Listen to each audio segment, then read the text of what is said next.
그 요리 문답을 알아보고 있는데 오늘이 마지막 시간입니다. 우리가 이제 83문에서 85문을 가지고 오늘은 천국의 열쇠라는 제목으로 함께 배워보도록 하겠습니다. 자, 먼저 우리 함께 83문을 함께 읽어보겠습니다. 제가 문을 하면 여러분 답을 해주시죠. 천국의 열쇠는 무엇입니까?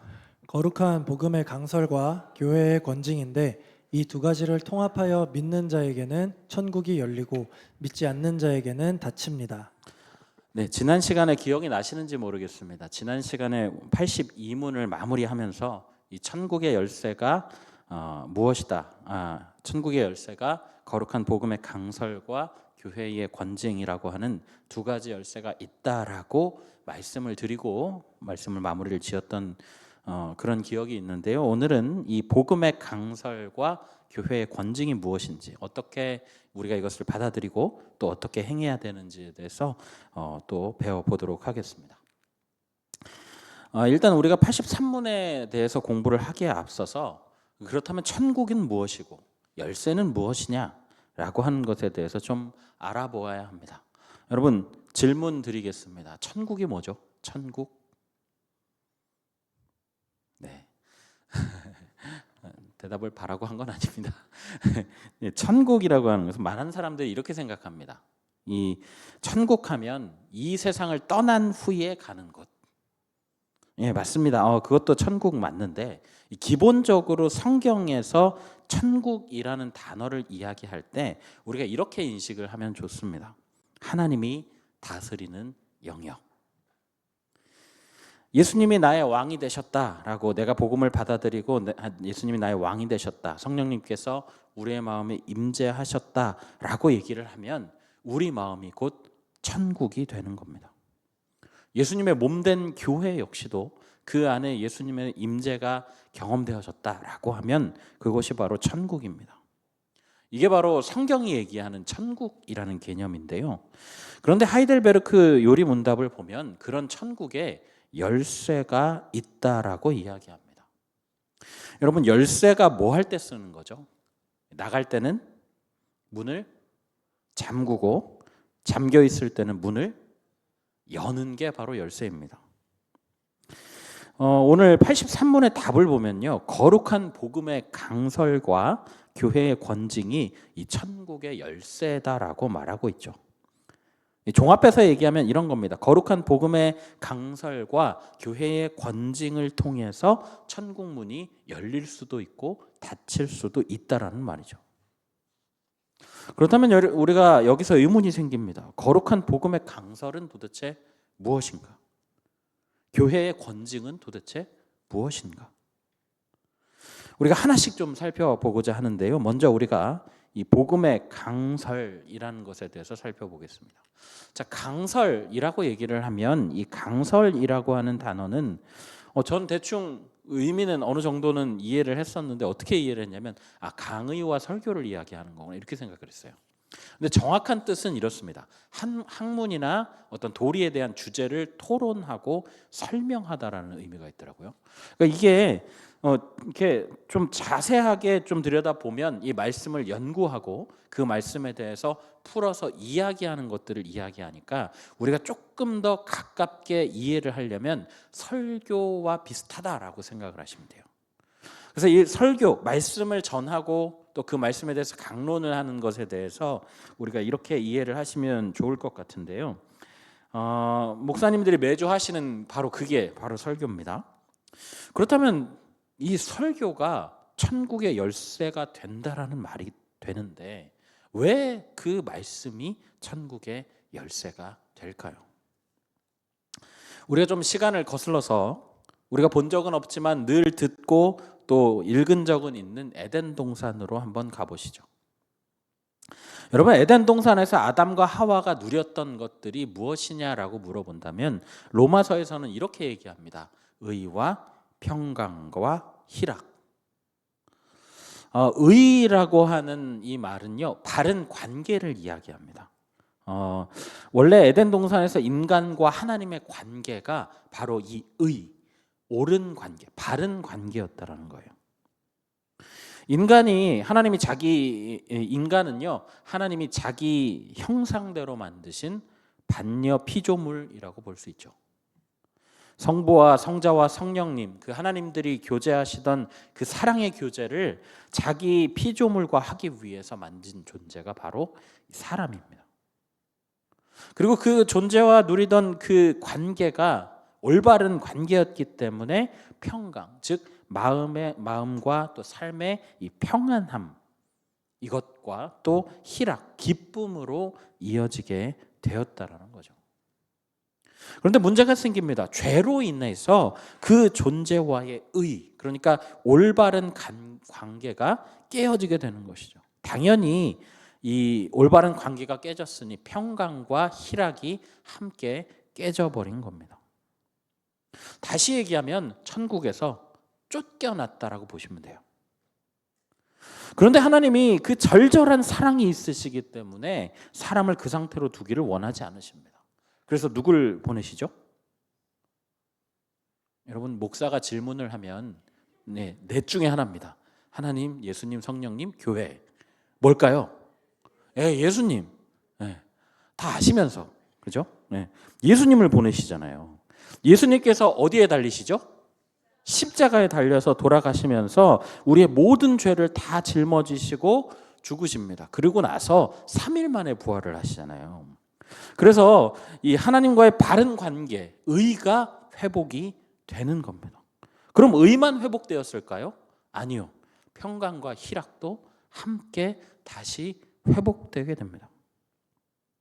그래서 이렇게 회복되었을 때에 이 예수님을 믿는 것만이 이것을 누릴 수 있는 유일한 방법이라는 것을 예수님께서 늘 말씀하시죠. 그래서 사실 제대로 얘기하자면 이 천국의 열쇠는 바로 예수 그리스도입니다. 예수 그리스도. 그런데 성경은 뭐라고 얘기하는지 한번 요한복음 1장 14절 말씀을 함께 보실 텐데요. 요한복음 1장 14절 말씀 우리 함께 읽어볼까요? 1장 14절입니다. 현대어 성경으로 되어 있어요. 같이 읽어보겠습니다. 그 말씀은 육신이 되어 우리 가운데 사셨다. 우리는 그의 영광을 보았다. 그것은 아버지께서 주신 외아들의 영광이었다. 그는 은혜와 진리가 충만하였다. 여러분, 말씀이 육신이 되셨어요. 그분이 바로 예수님이거든요. 그러니까 자, 여러분, 이 생각을 하면은 우리 가운데 나타나신 그분, 하나님 아버지의 외아들 예수님이 우리 가운데 나타나셨다라는 겁니다. 그렇다면 여러분, 우리가 좀 이전에 얘기했던 얘기들을 좀 정리를 해볼 필요가 있어요. 어떻게 되냐면 이렇게 됩니다. 천국의 열쇠는 예수 그리스도는 말씀이다. 이렇게 연결되는 거 맞죠? 여러분, 우리가 이 공식을 이렇게 천국의 열쇠는 예수 그리스도고 예수 그리스도는 곧 말씀이다라고 정리를 해놓은 상태에서 우리가 84문을 한번 보자고요. 자, 84문 제가 질문을 드립니다. 거룩한 복음의 강설을 통하여 어떻게 천국이 열리고 닫힙니까? 그리스도의 명령에 따라 하나님께서 그리스도의 공로 때문에 사람들이 참된 믿음, 복음의 약속을 받아들일 때마다 참으로 그들의 모든 죄를 사하신다는 사실이 신자들 전체나 개개인에게 선포되고 공적으로 증언될 때 천국이 열립니다. 반대로 그들이 돌이키지 않는 한 하나님의 진노와 영원한 정죄가 그들 위에 머문다는 사실이 모든 믿지 않는 자와 외식하는 자에게 선포되고 공적으로 증언될 때 천국이 닫힙니다. 이러한 복음의 증언에 따라서 하나님께서는 이 세상에서와 장차 올 세상에서 심판하실 것입니다. 네, 내용이 굉장히 길죠. 이 부분을 제가 지금 나눈 것처럼 두 부분으로 나누실 수 있습니다. 죄송해요, 이게 아닌데. 지금 우리가 84문을 보고 있죠. 이렇게 두 부분을 나눌 수 있습니다. 천국이 열립니다까지 하고 반대로 라고 하는 이 두 부분으로 우리가 이 단 부분을 좀 나눠볼 수 있는데, 사실 이것 자체로 봐서는 이게 참 죄송한 말씀인지 이게 무슨 말인지 모르겠어요. 그래서 제가 조금 더 편하게 알아들으실 수 있게 조금 더 쉽게 설명을 드릴게요. 자, 이 얘기가 무슨 얘기냐? 자, 예수님께서 우리를 위해서 이 땅에 오셔서 죽으셨다. 그리고 부활하셔서 우리와 하나님과의 바른 관계가 회복되었다라는 말씀은 방금 전에 제가 드렸습니다. 유일한 구원의 길이고 진리고 생명이 되시는 그 그리스도를 우리가 받아들이고, 그리고 우리의 모임 가운데서 공적으로 그 방법만이 유일하게 이 길이다라고 선포를 하고, 그 예수님만이 우리의 죄를 사하실 수 있는 분이다라고 하는 공적인 고백이 이루어질 때에, 그때에 천국의 문이 열린다라는 거예요. 여러분, 열린다라는 말은 그전에는 어떻게 돼 있었단 얘기죠? 닫혀 있었다라는 얘기예요. 이 인간이 죄를 지으면서 천국의 문이 닫혔다고요. 우리가 아까 전에 쫓겨났다라고 표현을 했는데, 그 순간에 닫힌 거예요. 닫힌 문을 열 수 있는 열쇠를 예수님이 주셨다라는 겁니다. 그래서 그 문을 이제 열게 되는데, 자, 여러분 생각해 보십시오. 에덴 동산에서 우리가 그 아담과 하와가 죄를 지을 때부터 모든 사람에게 닫혀 있었던 그 천국의 문이 말씀을 듣게 되고, 그 말씀이 깨닫게 되고, 우리의 마음에 이 깊이 뿌리를 내리게 되면은, 그럴 때에 우리 모든 사람에게 닫혀 있던 이 천국의 문이 열리게 된다라는 이야기예요. 이 믿음은 들음으로부터 난다라고 이야기를 하거든요. 말씀을 들을 때에 이 말씀을 듣는다라는 말씀은 설교 말씀만을 이야기하는 건 아닙니다. 여러분, 노방전도 해보신 분들은 아실 거예요. 거리에 나가서 노방전도를 하실 때 우리가 이렇게 얘기하잖아요. 예수님은 사랑이십니다. 여러분도 예수님의 예수님의 구원에 함께 들어오셨으면 좋겠어요. 우리가 이렇게 얘기를 하거든요. 물론 이제 흘려 듣는 사람들은 대부분 흘려 듣는데, 몇 명이라도 그 말씀이 마음에 꽂히는 사람이 있어요. 그 사람의 그 얘기를 들을 때의 상황이 어땠든 그거는 정확하게 모르지만 어쨌든 그 말씀이 꽂힐 때가 있다고요. 그럼 무슨 얘기예요? 우리가 뭘 전한 거예요? 복음을 전했고 말씀을 전한 거잖아요. 그 말씀이 우리 안에 꽂히고 우리의 마음의 문을 열었을 때에 그것이 바로 천국 문을 열게 된다는 겁니다. 여러분, 그렇게 우리가 말씀을 통해서 이 천국 문이 열리는 것과 반대로, 우리가 두 번째 반대로라고 말씀을 드렸는데, 복음이 전파되었습니다. 그런데도 불구하고 회개하거나 돌이키지 않았을 때, 그런 기미가 없는 사람들, 이런 사람들이 있을 때에는 천국의 문이 어떻게 된다는 거예요?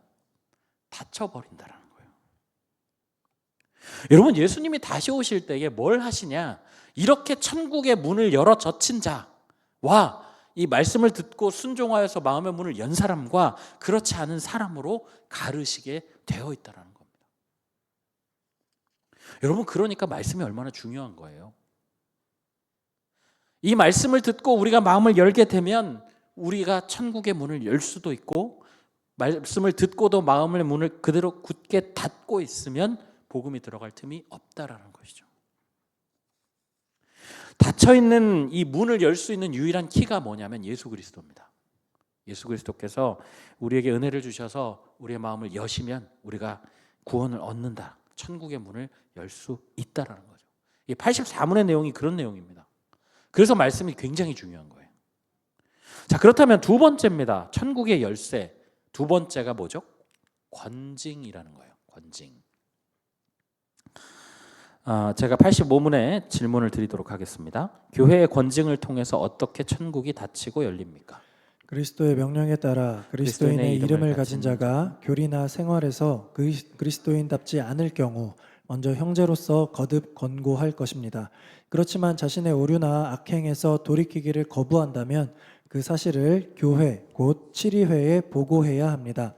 그들이 교회의 권고를 듣고도 돌이키지 않으면 성례에 참여함을 금하여 성도의 사귐 밖에 두어야 하며, 하나님께서도 친히 그들을 그리스도의 나라에서 제외시킬 것입니다. 그러나 그들이 참으로 돌이키기를 약속하고 증명한다면 그들은 그리스도의 지체와 교회의 회원으로 다시 받아들입니다. 여러분, 권징이라고 하는 게 뭐냐면, 권은 이 권하다 권자입니다. 징은 징계하다 징자예요. 자, 들어보세요. 이 복음 선포와는 달리 이 권징은 이 믿는 사람들한테 해당되는 이야기입니다. 이 이야기를 하면 어떤 사람이 예수 그리스도를 나의 주 하나님으로 믿고 유일한 길이요 진리요 생명된다라고 하는 사실을 마음으로 고백해서 복음 안에 들어왔다고 칩시다. 그런데 그 사람이 복음에 들어오지 않았을 때처럼 말씀과는 상관없는 삶을 살아요. 그리고 오히려 계속해서 반복되는 죄를 놓지 않습니다. 그리고 교회와 하나님의 영광을 계속해서 가리고 해치는 일을 해요. 여러분, 그렇다면 그 사람에게 교회가 할 수 있는 것이 바로 이 권징이라는 거예요. 좀 생각을 해보면 좀 그렇잖아요. 하나님 사랑이시라면서 교회는 사랑의 공동체 아닌가? 근데 어떻게 징계를 하고 이렇게 강권을 할 수가 있지? 라고 생각하실 수 있는데, 여러분, 이게 관용과 사랑을 베푸는 것은 복음의 테두리 안에서의 얘기입니다. 그런데 그 복음을 자꾸만 방해하고 그 하나님의 나라를 자꾸만 잠식해 들어가려고 하는 그런 죄를 계속해서 짓는다면요, 그 사람이 이 사랑과 관용 안에서 지켜질 수 없는 거예요. 그 사람에게 만약에 사랑과 관용을 계속해서 베풀잖아요. 그럼 그 사람한테 독이 되는 겁니다. 그래서 그런 사람을 엄하게 꾸짖으라고 있는 것이 바로 이 권징이라는 거예요. 처음에는 여기 우리 단문에 보면 나오지만, 처음에는 먼저 교인의 한 사람으로서, 옆 사람으로서 야, 그렇게 하지 마라고 이야기해야 돼요. 야, 너 자꾸 그렇게 하면 안 돼. 잘못됐어 라고 이야기를 해주고, 너 돌이켜야 돼 라고 이야기를 해줘야 된다는 말이에요. 그런데 그 말을 안 듣잖아요. 계속해서 얘기를 해도 안 듣잖아요. 그 다음엔 어디로 가냐면, 여기에 단문에 보면은 치리회라고 보이시죠? 이게 바로 이제 쉽게 얘기하면 교회입니다. 교회. 그래서 교회의 이야기를 해야 돼요. 이 사람이 이런 잘못된 일들을 하고 있었는데 이거 우리가 계속 얘기해도 소용이 없어요. 그러니까 교회에서 이 문제를 지적해 주십시오라고 얘기하는 거예요. 그리고 교회가 계속 얘기를 하겠죠. 너 그렇게 하면 안 돼. 뭐 예를 들면 목사라든지 장로라든지 이렇게 할 수 있는 사람들이 얘기를 하겠죠. 너 이렇게 하면 안 돼. 너의 모습이 지금 교회와 그리스도를 해치고 있어. 이렇게 하면 안 돼라고 얘기를 하겠죠. 이렇게 얘기를 할 때에 그 얘기조차도 거부하게 되잖아요. 그러면 뭘 시키냐면 이 수찬 정지라고 이야기를 하는데, 그 성례, 그러니까 우리가 성찬하잖아요. 성찬을 못하게 해요. 이 성찬을 못하게 해서 그렇게 되면은 어떻게 되는 거냐면, 성찬을 못한다라는 이야기는 나중에 제가 설명을 드릴 건데, 이 공동체 안에서도 제함을 당합니다. 이 제함이라는 말은 공동체의 성원으로 인정을 하지 않는다라는 이야기예요. 그렇게 되는 것이고, 그렇게 되면은 하나님께서 어떻게 하신다라고 여기에 써 있냐면, 친히 그들을 그리스도의 나라에서 제외시킬 것이다라고 이야기해요. 이게 여러분 굉장히 무서운 얘기입니다.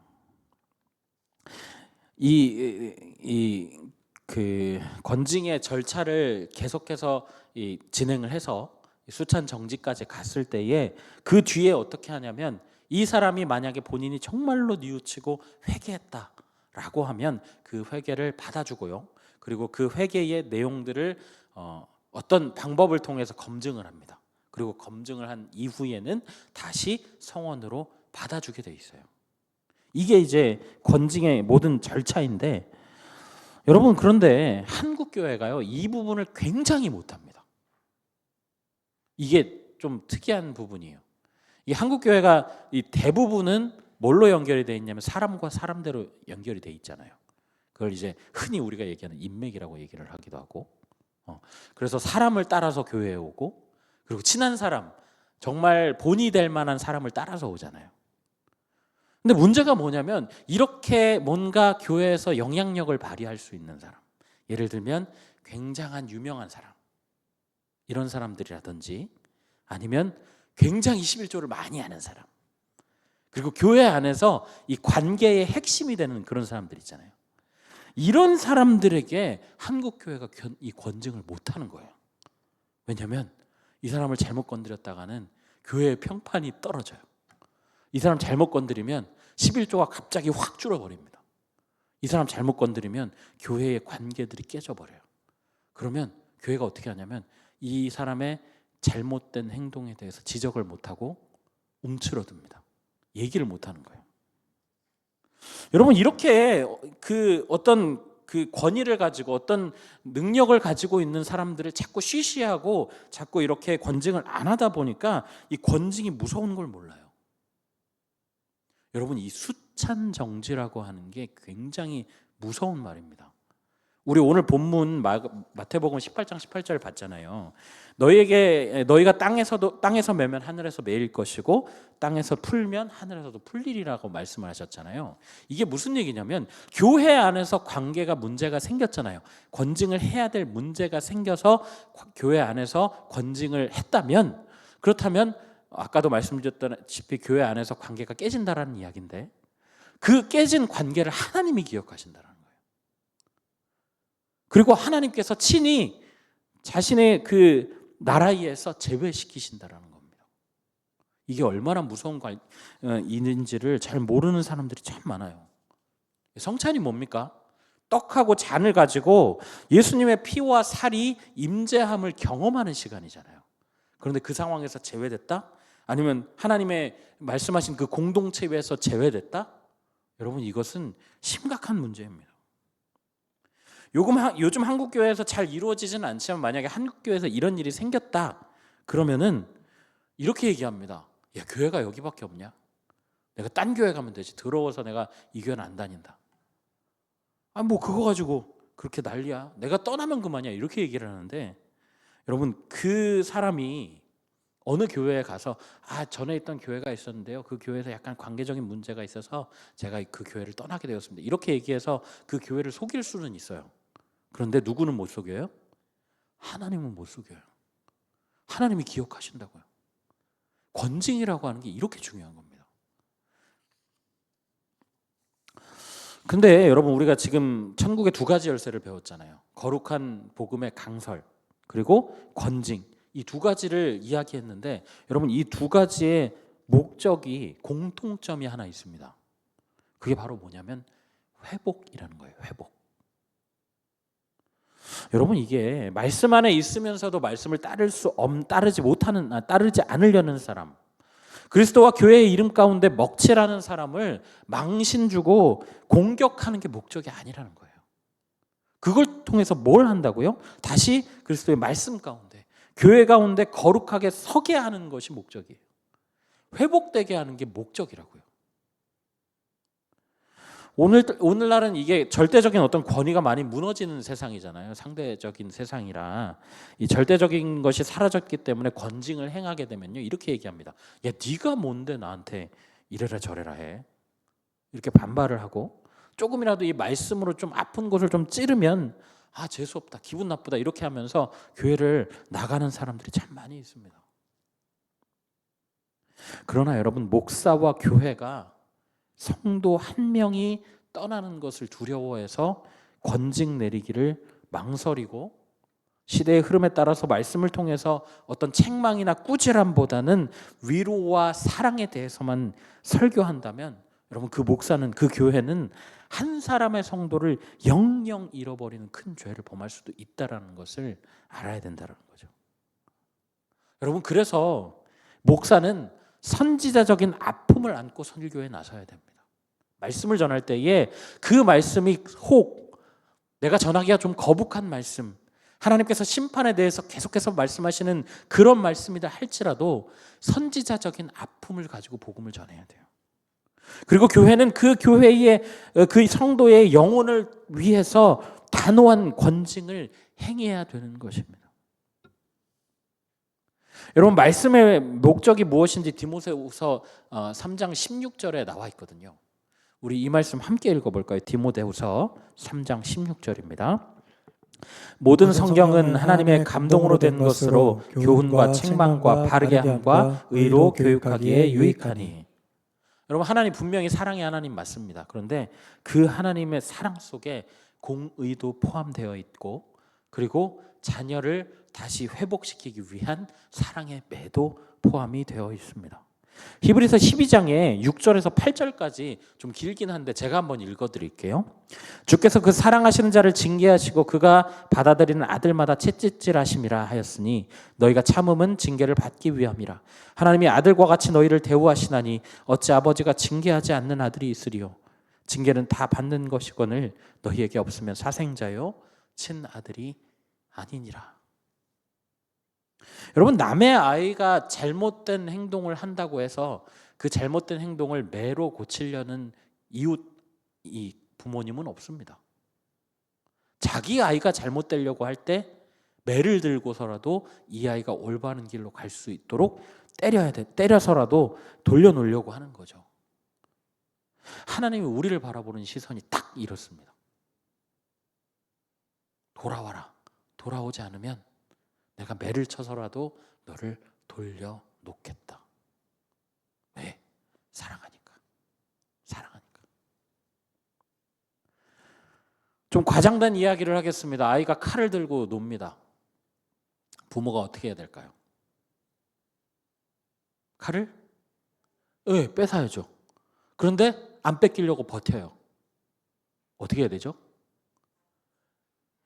네, 정답을 말씀하셨어요 지금. 네. 네, 때려서라도, 제가 조금 더 과장할게요. 팔을 부러뜨려서라도 그 칼을 뺏어야 되는 게 정상입니다. 여러분, 이게 부모님이 그 아이를 싫어해서일까요? 물론 부러뜨리면 안 돼요. 그거는 폭력이잖아요. 근데 제가 말씀드리고 싶은 건 이거예요. 부모님이 뭐 하기 때문에 그렇게 하는 거예요? 사랑하기 때문에 그렇게 하는 거잖아요.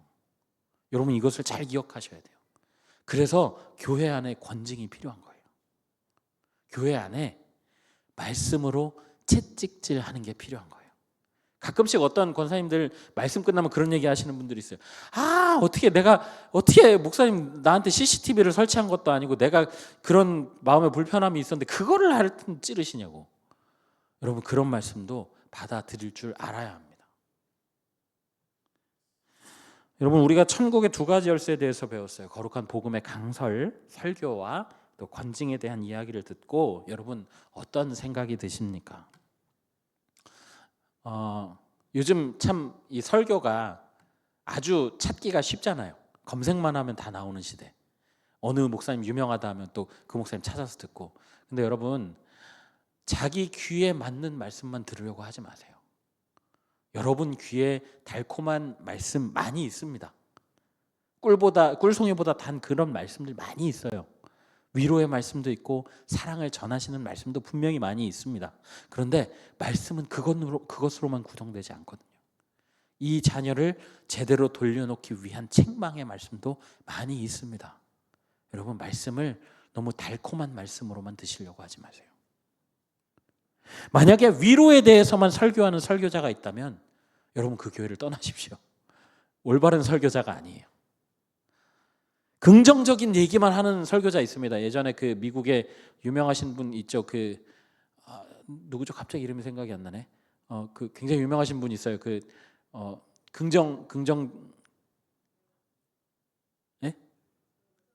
긍정의 힘. 그분은 이 아픔에 대해서 전혀 이야기하지 않습니다. 계속 그것만 얘기해요. 긍정적으로 살아라. 여러분, 그거는 말씀이 아니에요. 말씀의 분명한 목적이 채찍질함도 있고 교훈도 있고 바르게 함도 있고 교육함도 있습니다. 그래서 말씀을 너무 내 입맛에 맞는 말씀만 듣지 말라는 말씀입니다. 그리고 이 하나님의 길에서, 누가 봐도 하나님의 길에서 벗어난 행동을 하는 사람을 그냥 두는 교회는 옳은 교회가 아니에요. 그 사람을 향해서 지적하고 계속해서 책망하고 그 사람의 잘못됨이 바뀌어질 때까지 징계를 가하는 그런 교회가 옳은 교회입니다. 그래서 그런 교회를 찾아야 돼요. 그리고 나서 그런 설교자와 그런 교회가 귀를 열어서 책망하는 소리를 듣고 입을 열어서 잘못을 고백하는 그런 사람이 있다면 여러분, 그런 사람이 옳은 성도입니다. 거꾸로 얘기하면 그런 옳은 성도들이 모여서 그런 옳은 교회를 만드는 거예요. 그리고 그런 옳은 교회들을 통해서 하나님이 역사하시는 겁니다. 바라기는 우리 모든 성도님들이 하나님의 말씀 가운데 들어왔다고 하면 여러분, 서로 말씀에서 엇나가지 않는지 격려해주고 때론 감시하고 서로 세워주면서 혹 말씀을 떠나 있을 때에 이 교회의 말씀을 통해서 돌이키고 매일매일 이 천국을 맛보는 교회, 천국을 맛보는 그런 성도님들이 다 되시기를 예수님의 이름으로 간절히 부탁드립니다. 아멘. 우리 이 시간에 말씀을 기억하면서 함께 찬양하며 나아가